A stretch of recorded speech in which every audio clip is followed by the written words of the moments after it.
حضور صلی اللہ علیہ وسلم نے نا فجر کی نماز پڑھائی، فجر کی، اور حضور فجر کی نماز پڑھا کے فرمانے لگے بھئی کسی بندے نے روزہ رکھا ہوا ہے آج؟ حضرت عمر کہتے ہیں رات کو میرا ارادہ تھا رکھوں، اور سویرے پھر میں نے گرا دیا، نہیں رکھا۔ حضور نے دوسری دفعہ پوچھا بھئی کسی نے روزہ رکھا ہے؟ تو حضرت صدیق کے اوپر نے ہاتھ کھڑا کیا، عرض کی یا رسول اللہ میں نے رکھا ہوا۔ آپ حکم نہ دیتے تو نہ بتاتا، پر روزہ رکھنا بھی آپ نے توجہ دلائی ہے تو حکم بھی آپ کا بتاؤ تو بتا دیا۔ حضرت عمر کہتے ہیں حضور نے فجر کی نماز پڑھائی، فجر کی۔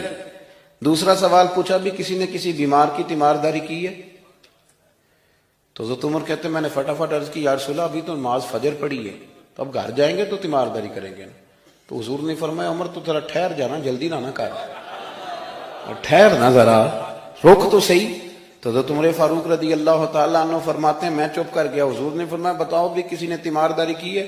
تو صدیق اکبر نے ہاتھ کھڑا کیا، عرض کی یا رسول اللہ عبد الرحمن بن عوف رضی اللہ تعالیٰ عنہ 2-3 دن سے نماز پڑھنے نہیں آ رہے تھے، رات میں نے پتہ کرایا تو پتہ چلا بیمار ہیں، اور حضور مجھے یہ بھی پتہ ہے وہ میرا یار ہے، مجھے پتہ ہے رات کو جلدی سوچا پر تہجد میں ضرور اٹھتا ہے، تو حضور میں بھی ذرا فجر کا وقت جلدی اٹھا ہوں تو فجر میں آنے سے پہلے عبد الرحمن ابن عوف کی تیمارداری کر کے آیا ہوں۔ حضرت عمر کہتے ہیں میں نہ ہلکا ہلکا ڈھیلا پڑ گیا۔ حضور نے تیسرا سوال پوچھا، فرمایا کسی نے کسی مسکین کو کھانا کھلایا ہے؟ کھانا کھلایا ہے کسی مسکین کو؟ حضرت سیدنا عمر فاروق کہتے ہیں میں نے پھر عرض کی، میں نے کہا یا رسول اللہ ابھی تو فجر پڑی ہے، گھر جائیں گے کوئی چیز لیں گے تو کھانا کھلائیں گے۔ تو حضور پھر مسکرائے، فرمایا عمر تو ذرا ٹھہر نہیں جاتا، ذرا ٹھہرنا، ذرا نظارہ تو کرنا، گویا یہ شان صدیق اکبر کا جلسہ ہو رہا، ٹھہرنا۔ حضور نے پھر پوچھا بھی کسی نے کسی مسکین کو کھانا کھلایا ہے؟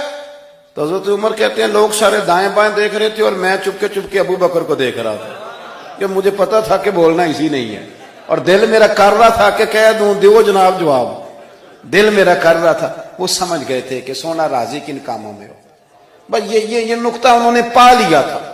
حضور نے فرمایا بتاؤ کسی مسکین کو روٹی کھلائی ہے؟ تو جناب سیدنا صدیق اکبر نے ہاتھ کھڑا کیا، عرض کی یا رسول اللہ سویرے اٹھا ہوں تو چھوٹا بیٹا بھی اٹھ گیا تھا، اور میرے وضو کرتے سنت پڑھتے ماں سے کہنے لگا بھوک لگ رہی ہے، تو ماں نے 2 روٹیاں بھی پکا دی، تو حضور ایک اس نے کھائی دوسری اس کے ہاتھ میں تھی۔ جب ہم نکلے ہیں نا گھر سے تو دروازے پہ ایک فقیر کھڑا تھا، مسکین کھڑا تھا، کہہ رہا تھا رات سے بھوکا ہوں، کوئی دروازہ کھلنے کا انتظار کر رہا تھا، ابو بکر سب سے پہلے تیرا ہی کھلا ہے۔ تو حضور میں نا اس مسکین کو ایک روٹی کھلا کے آیا ہوں۔ حضرت عمر فاروق کہتے ہیں میں نے گردن جھکا لی، اور میرے رسول کریم نے فرمایا اے اللہ میرے ابو بکر پہ رحم فرما، اللہ میرے ابو بکر۔ وہ سمجھ گئے تھے، مزاج شناست سمجھ آ گئی تھی کہ حضور کن باتوں میں، اور نا اپنے اوپر وہ سارا کچھ طاری کر لیا تھا انہوں نے، طاری، ان کی ادائیں بالکل ڈھل گئی تھی نبی پاک کی اداؤں۔ 3 دن وہ غار ثور میں رہے تو ہمارے صوفیاء فرماتے ہیں کہ ان پر تجلیاں بھی پڑی محبوب کی معرفت کی۔ جب مدینے آئے نا نبی کریم کو لے کے، تو کچھ لوگوں نے حضور کی زیارت کی تھی، کچھ نے نہیں کی تھی، تو کچھ آتے تو نبی پاک کی دستبوسی کر کے بیٹھ جاتے، حضرت ابو بکر سے ہاتھ نہ ملاتے، اور کچھ صرف حضرت ابو بکر سے ہاتھ ملاتے اور حضور سے ہاتھ ہی نہ ملاتے۔ میری بات پہ توجہ ہے آپ حضرات کی؟ تو کچھ لوگوں کو نا شبہ ہونے لگا، وہ معاذ اللہ سمجھنے لگے کہ شاید یہی اللہ کے رسول ہیں۔ حضرت صدیق اکبر یہ کیوں شبہ ہوا؟ تو ہمارے محدثین فرماتے ہیں کہ ابو بکر صدیق بولتے بھی اس طرح تھے جو میرے نبی پاک کا طریقہ، بیٹھتے بھی اس طرح تھے جو رسول پاک کا طریقہ۔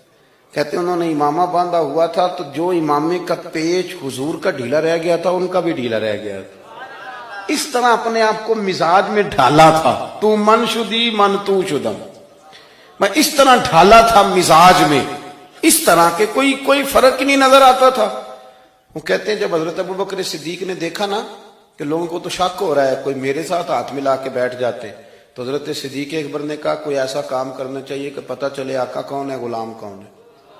اٹھے، کندھوں پہ چادر تھی، وہ اتار کے نا تو حضور پہ سایہ کر دیا، لوگوں کو پتہ چل گیا کہ سایہ کرنے والا کوئی غلام ہے، اور جس پر سایہ کیا جا رہا ہے وہ آقا ہے۔ کیا خوبصورت نقطہ لکھا ہے مفسرین نے شارحین فرماتے ہیں تھوڑی دیر کے لیے، تھوڑی دیر کے لیے، تھوڑی دیر کے لیے حضرت ابوبکر صدیق نے حضور کے سر انور پر اپنی چادر کا سایہ کیا تھا۔